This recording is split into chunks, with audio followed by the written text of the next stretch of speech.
Hello दोस्तों, स्वागत है आप सभी का हमारे YouTube चैनल एग्जाम बार में। आज 16 अक्टूबर है और आज के करंट अफेयर में किन इंपॉर्टेंट पॉइंट पे हम लोग को डिटेल में बात करनी है और क्यों करनी है, सबसे पहले हम उसको देख लेते हैं। शुरुआत करेंगे हम वैश्विक स्वास्थ्य शिखर सम्मेलन 2023 से। जानेंगे कि इसका आयोजन कहाँ पे किया गया, साथ ही इस सम्मेलन से हमारे एग्जाम के पॉइंट ऑफ व्यू के लिए कौन कौन सा ऐसा फैक्ट है जो कि इंपॉर्टेंट होगा। उसके बाद हम बात करेंगे गर्भपात कानून क्यों करेंगे, क्योंकि ये अभी न्यूज में चल रहा था, और जानेंगे कि इससे संबंधित वो कौन सा फैक्ट है जिसको हमको जानना चाहिए। फिर हम बात करेंगे विझंझम बंदरगाह के बारे में कि ये न्यूज में क्यों हाईलाइट हो रहा था। उसके बाद भारत में प्रेस फ्रीडम को लेकर एक न्यूज आई थी, तो हम क्या करेंगे कि प्रेस के फ्रीडम से संबंधित कौन कौन सा फैक्ट है जो कि एग्जाम के लिए इंपॉर्टेंट है, उनको हम आज डिस्कशन करने वाले हैं। फिर हम बात करेंगे स्ट्रेटोस्फेरिक एरोसेल हस्तक्षेप के बारे में। जानेंगे कि ये कौन सी विधि है और ये किससे संबंधित है, जो कि हमारे एग्जाम के लिए अब ये इंपॉर्टेंट हो गया है। उसके बाद हम बात करेंगे कोरल रीफ ब्रेक थ्रू, ये क्या है, और ये बेसिकली हमारा एग्जाम में जो है एनवायरमेंट का पोर्शन कवर करेगा। तो हम इसके बारे में जानेंगे कि इसकी स्थापना कब की गई और किनके द्वारा इसकी स्थापना की गई थी। साथ ही हम बात करेंगे WHO की एक रिपोर्ट है हेपेटाइटिस सी संक्रमण को लेकर, और साथ ही ये भी जानेंगे इसमें कि WHO ने हेपेटाइटिस सी उन्मूलन के लिए किस देश को गोल्ड टीयर का दर्जा दिया है, और वो देश पहला देश बन गया है विश्व में गोल्ड टीयर का दर्जा लेने वाला। अब देखिए, यहां से डायरेक्ट क्वेश्चन बन सकता है कि निम्नलिखित में से किस देश को हेपेटाइटिस सी उन्मूलन के लिए गोल्ड टीयर का दर्जा दिया गया। तो इसके बारे में हम लोग डिटेल में बात करेंगे और ये बहुत ही इंपॉर्टेंट सेशन होने वाला है। फिर हम बात करेंगे एक रिपोर्ट के बारे में जिसका नाम है काउंटडाउन क्लॉक रिपोर्ट। अब देखिए, जैसे ये काउंटडाउन क्लॉक रिपोर्ट चर्चा में आया है, न्यूज में चल रहा है, तो यहां से क्वेश्चन कैसे बन सकता है। यहां से बनेगा कि काउंटडाउन क्लॉक रिपोर्ट निम्न में से किस क्षेत्र से संबंधित है, या फिर काउंट डाउन क्लॉक रिपोर्ट किस संस्था द्वारा जारी किया गया है। तो ऐसे ऐसे सीधे डायरेक्ट प्रश्न पूछे जाते हैं एग्जाम में, तो हम लोग इसको यहाँ पे आज कवर करेंगे। फिर हम बात करेंगे बिट्स और कस्तूरी कपास कार्यक्रम के बारे में, डिटेल में बात करेंगे। और क्यों बात करेंगे, क्योंकि जो ये कपास है ये हमारा कृषि से संबंधित है, और कृषि हमारे समीक्षा अधिकारी के पाठ्यक्रम में मेंशन है। तो यहां से हम कपास से रिलेटेड हर उन फैक्ट को जानेंगे जो कि हमारे एग्जाम के पॉइंट ऑफ व्यू से इंपॉर्टेंट होने वाला है। तो चलिए आज की ये सेशन यहां से शुरुआत करते हैं और देखते हैं आज का प्रश्न क्या है। तो आज का प्रश्न है, भारत में अग्रणी कपास उत्पादक राज्यों का सही क्रम है। The correct order of leading cotton producing state in India is. आपको बताना है कि कपास उत्पादन में शीर्ष राज्य से लेकर निचले का जो हमने क्रम बनाया है उसमें से कौन सा ये ऑप्शन सही है। आपके ऑप्शन है गुजरात, तेलंगाना, कर्नाटक, आंध्र प्रदेश, महाराष्ट्र। बी गुजरात, आंध्र प्रदेश, तेलंगाना, महाराष्ट्र, राजस्थान। सी गुजरात, महाराष्ट्र, कर्नाटक, तेलंगाना, आंध्र प्रदेश। या फिर डी गुजरात, महाराष्ट्र, तेलंगाना, आंध्र प्रदेश, राजस्थान। देखिए, ये क्वेश्चन एग्जाम के पॉइंट ऑफ व्यू से बहुत इंपॉर्टेंट है। क्यों इंपॉर्टेंट है, क्योंकि कपास कार्यक्रम अभी न्यूज में चल रहा था। तो मैं कहता हूं कि जैसे कोई भी न्यूज, जैसे अगर कृषि से संबंधित कोई भी ऐसा चीज जो कि न्यूज में चल रहा है, या फिर खनिज से संबंधित कोई न्यूज, जैसे अभी लिथियम न्यूज में चल रहा था, तो आपको करना क्या चाहिए कि इन दोनों के वैश्विक उत्पादन वाले देश देखने चाहिए। साथ ही भारत में किस राज्य में ये सर्वाधिक होता है और कहां पे भंडारण है, इसको आपको कवर करना चाहिए। और साथ ही अगर इससे संबंधित कोई संस्था है तो उस संस्था का मुख्यालय कहां पे है, यह भी आपको देखना चाहिए, और इसी को मैं रिवीजन कहता हूं। तो ये प्रश्न आज के लिए बहुत इंपॉर्टेंट है। अगर आपको इसका राइट आंसर पता हो तो आप कमेंट सेक्शन में जरूर मेंशन करें। चलिए शुरुआत करते हैं आज के करंट अफेयर के वन लाइनर फैक्ट के साथ, और देखते हैं यूपी स्पेशल के पहले पॉइंट में क्या मेंशन है। उत्तर प्रदेश के कृषि मंत्री सूर्य प्रताप शाही ने बताया कि दिसंबर के महीने के दूसरे पखवाड़े में लखनऊ में कृषि कुंभ 2023 का आयोजन किया जाएगा। तो आपकी जो परीक्षा है ना, समीक्षा अधिकारी, सहायक समीक्षा अधिकारी, वो मेरे ख्याल से जनवरी या फरवरी में प्रस्तावित है। तो अब ये क्वेश्चन जो है सीधे सीधे पूछ सकता है कि उत्तर प्रदेश के निम्न में से किस शहर में कृषि कुंभ 2023 का आयोजन किया गया। तो आपको ध्यान देना होगा, लखनऊ में किया गया। नेक्स्ट पॉइंट की बात करें, ये भी जो है यूपी से संबंधित है। कर्नाटक ने अक्टूबर 2023 और मई 2024 तक की अवधि के लिए 300 से 600 मेगावाट बिजली खरीदने के लिए उत्तर प्रदेश के साथ बिजली खरीद समझौते पर हस्ताक्षर किया है। तो बहुत इंपॉर्टेंट फैक्ट है, इसको आप ध्यान रखिएगा।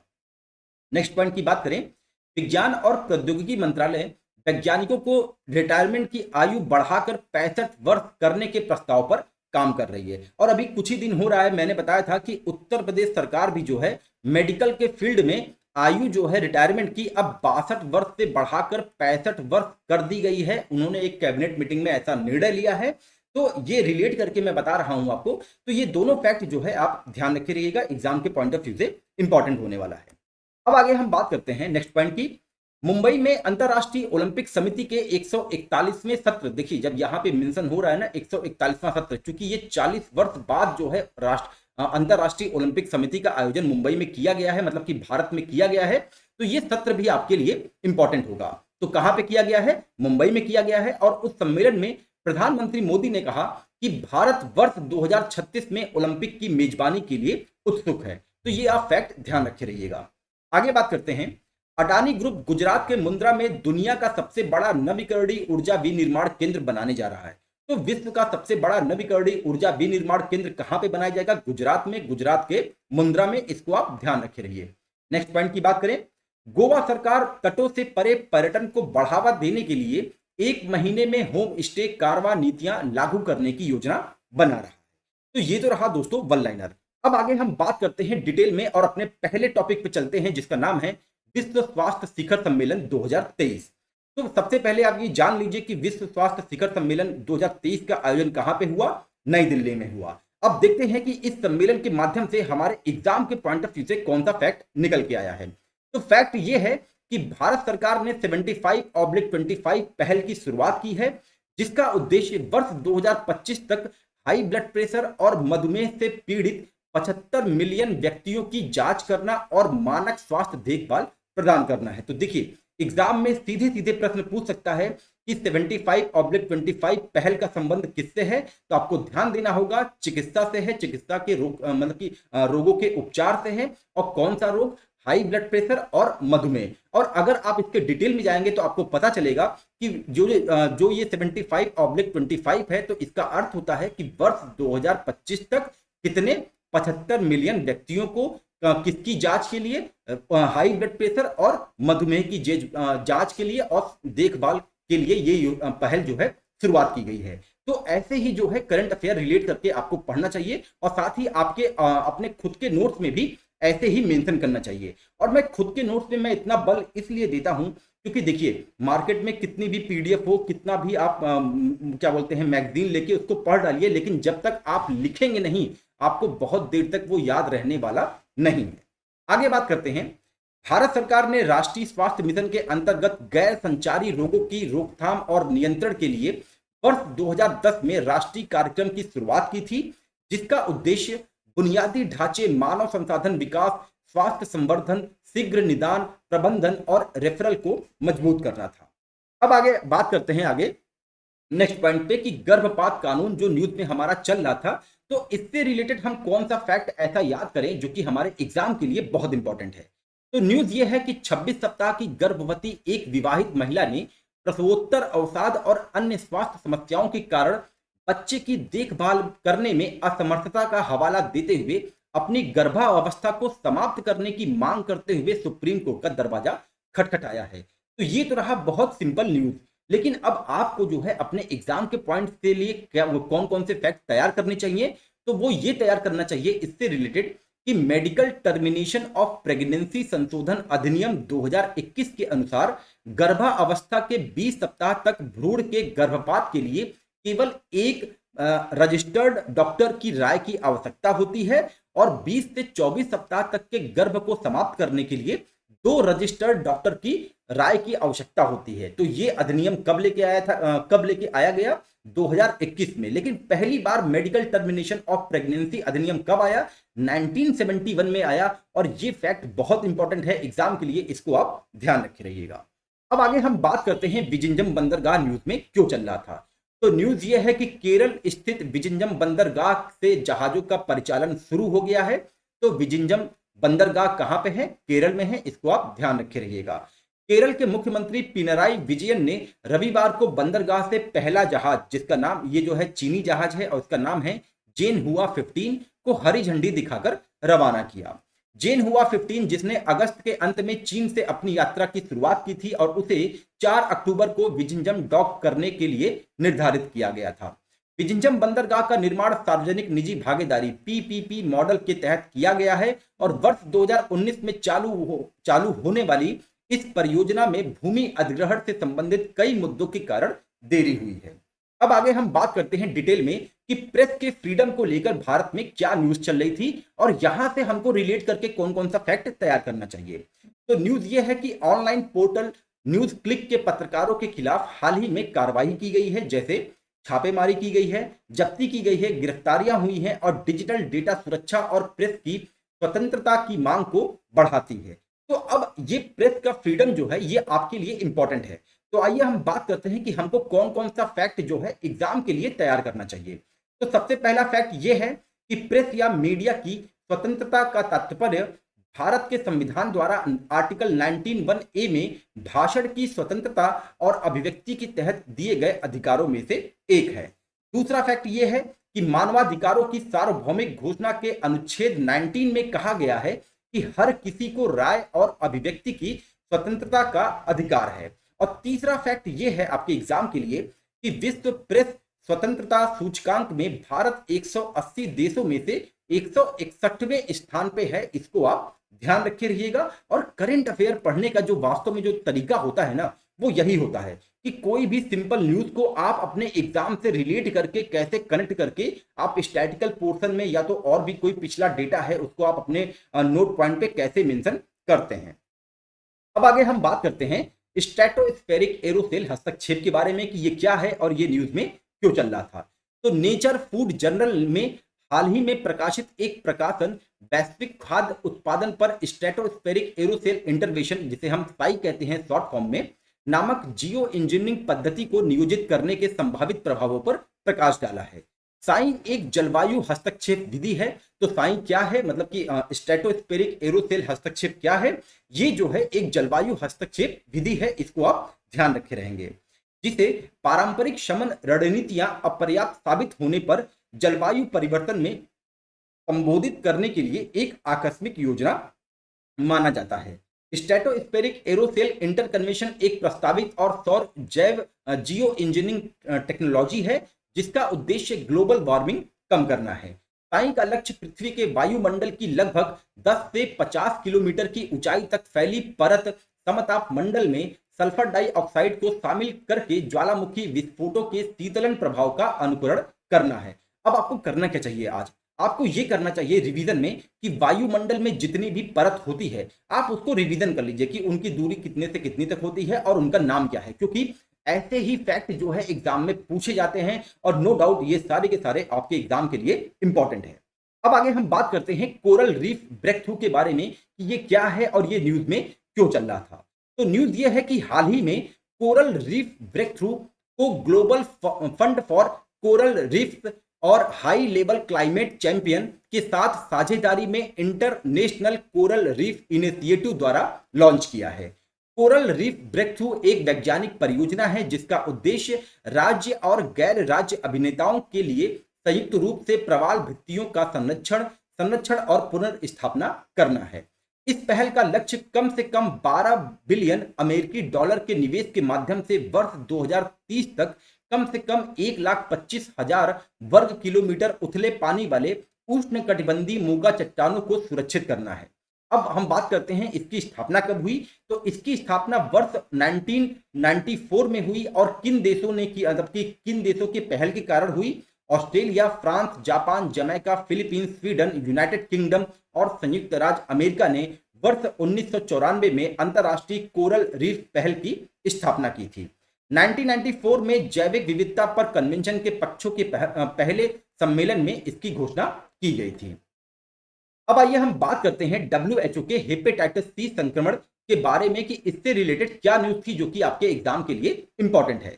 तो न्यूज ये है कि WHO ने घोषणा की है कि मिस्र ने हेपेटाइटिस सी को खत्म करने की दिशा में अभूतपूर्व प्रगति की है और WHO के अनुसार मिस्र वैश्विक स्वास्थ्य निकाय के अनुसार हेपेटाइटिस सी के उन्मूलन की राह पर गोल्ड टीयर का दर्जा प्राप्त करने वाला पहला देश बन गया है। तो एक तो देखिए वन लाइनर में सीधे सीधे ये प्रश्न पूछ सकता है कि WHO के अनुसार हेपेटाइटिस सी में गोल्ड टीयर का दर्जा कौन सा देश प्राप्त किया है? तो वो मिस्र प्राप्त किया है। इसको आप ध्यान रखे रहिएगा।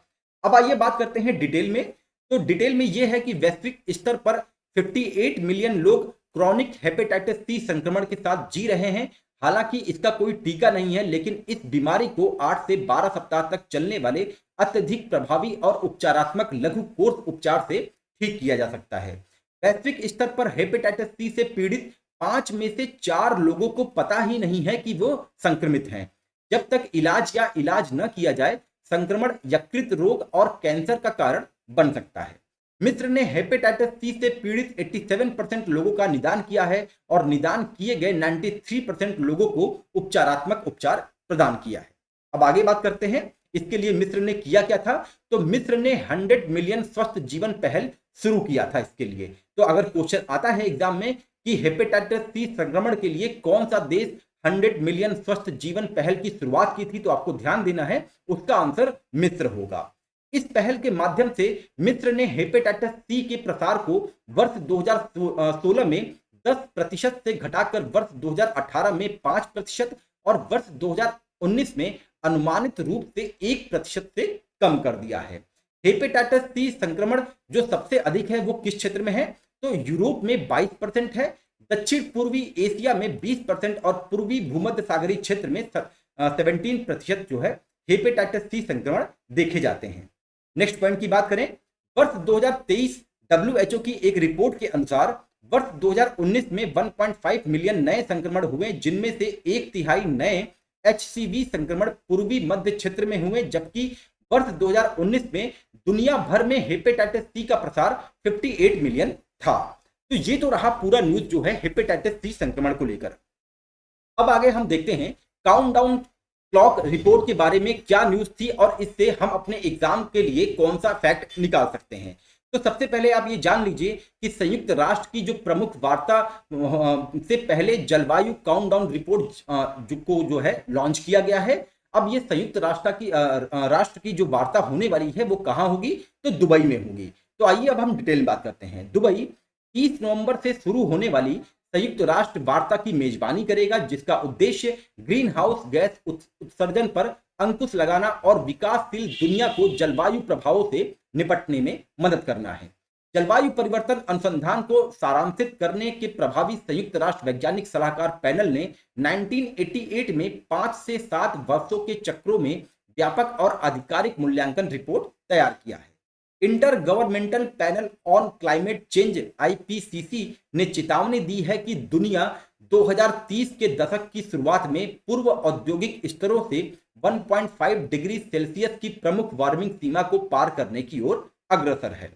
जून में अर्थ समिट साइंस डेटा की पहली सहकर्मी समीक्षा रिपोर्ट में कहा गया कि मानव प्रेरित वार्मिंग वर्ष 2022 में 1.26 सेल्सियस तक पहुंच गया है। अब आगे हम बात करते हैं बिट्स और कस्तूरी कपास कार्यक्रम के बारे में और जानते हैं कि यहां से हमारे एग्जाम के पॉइंट ऑफ व्यू से कौन सा फैक्ट निकल के आया है। तो न्यूज ये है कि भारतीय कपास निगम और EU संसाधन दक्षता पहल के संयोजन में कपड़ा मंत्रालय ने हाल ही में विश्व कपास दिवस जो कि 7 अक्टूबर को मनाया गया था पर एक सम्मेलन का आयोजन करता है, जिसमें कपास में पर्यावरण के प्रति जागरूक तरीकों और सर्वोत्तम प्रथाओं को शामिल किया गया। बिट्स जिसका फुल फॉर्म है daily identification and traceability system, कपास उद्योगों में एक तकनीकी पहल है जो कपास की गांठों को अद्वितीय QR कोड निर्दिष्ट करने के लिए ब्लॉकचेन प्रौद्योगिकी का उपयोग करती है। बिट्स को सुनिश्चित करने के लिए पेश किया गया था कि कपास के गांठों के बारे में महत्वपूर्ण जानकारी जैसे गुणवत्ता, विविधता, उत्पत्ति और प्रसंस्करण विवरण घरेलू एवं अंतर्राष्ट्रीय दोनों प्रकार के खरीदारों के लिए पारदर्शी एवं सुलभता से उपलब्ध कराना। अब आगे बात करते हैं, यह भारत में कपड़ा मंत्रालय द्वारा ट्रेसेबिलिटी के साथ प्रीमियम गुणवत्ता वाले कपास के उत्पादन और उपलब्धता को बढ़ावा देने के लिए शुरू किया गया एक पहल है कस्तूरी कपास कार्यक्रम। कपड़ा मंत्रालय का टेक्सप्रोसिल और CCI के साथ काम करते हुए इस कार्यक्रम के कार्यान्वयन के प्रबंधन का प्रभारी है। अब हम बात करते हैं, जब यहाँ पे कपास की बात आ रही थी तो कपास उत्पादन से रिलेटेड हमारे जो है एग्जाम में कौन कौन से ऐसे फैक्ट हैं जिनको आप ध्यान देंगे और ये हमारे RO ARO के लिए बहुत इंपॉर्टेंट होगा क्योंकि एग्रीकल्चर आपके सिलेबस में मेंशन है। तो सबसे पहले आप ये जान लीजिए कि कपास एक खरीफ फसल है जिसे पकने में 6 से 8 महीने लगते हैं। और कितना तापमान चाहिए? 21 से 30 डिग्री सेल्सियस इसका तापमान चाहिए। और ऐसे प्रश्न एग्जाम में देखे जाते हैं। वर्षा की बात करें तो लगभग 50 से 100 सेंटीमीटर की वर्षा कपास उत्पादन के लिए उपयुक्त मानी गई है। और किस प्रकार की मिट्टी में इसका उत्पादन होता है? अच्छी जल निकासी वाली काली कपास मिट्टी, जिसे हम रेगुर मिट्टी कहते हैं, वहां पे इसका उत्पादन सर्वाधिक देखा गया है। अब वैश्विक स्तर की बात करें तो भारत दुनिया में शीर्ष कपास उत्पादक है। भारत के बाद चीन आता है और फिर अमेरिका आता है। अब भारत में बात करें तो यहीं पे आपका आज के प्रश्न का आंसर मिलने वाला है। तो गुजरात शीर्ष पे है, उसके बाद महाराष्ट्र है दूसरे नंबर पे, तीसरे नंबर पे तेलंगाना है, चौथे पे आंध्र प्रदेश है और पांचवें पे राजस्थान है। तो इसका मतलब कि आज के प्रश्न का जो आंसर होगा वो ऑप्शन डी है। और कपास के 4 कृषि योग्य प्रजातियां हैं, प्रजातियां भी एग्जाम में पूछी जाती हैं। उनका नाम है गॉसिपियम ऑर्बेरियम, जी हर्बेसियम, जी हरसुटम और जी बारबाडेस। अब बात करते हैं हाइब्रिड कपास के बारे में। तो विभिन्न आनुवंशिक विशेषताओं वाले 2 उपभेदों को पार करके इसे बनाया जाता है। बीटी कपास क्या होता है जो अक्सर न्यूज में आता है? यह आनुवंशिक रूप से संशोधित जीव या कपास की आनुवंशिक रूप से संशोधित कीट प्रतिरोधी किस्म है। तो ये तो रहा दोस्तों आज का समसमायिकी। अगर आपको ये एग्जाम के पॉइंट ऑफ व्यू से इंपॉर्टेंट लग रहा है तो आप हमारे चैनल को अपने दोस्तों के साथ शेयर जरूर करें। मिलते हैं आपको अपने अगले टॉपिक के साथ। तब तक के लिए नमस्कार, जय हिंद, जय भारत।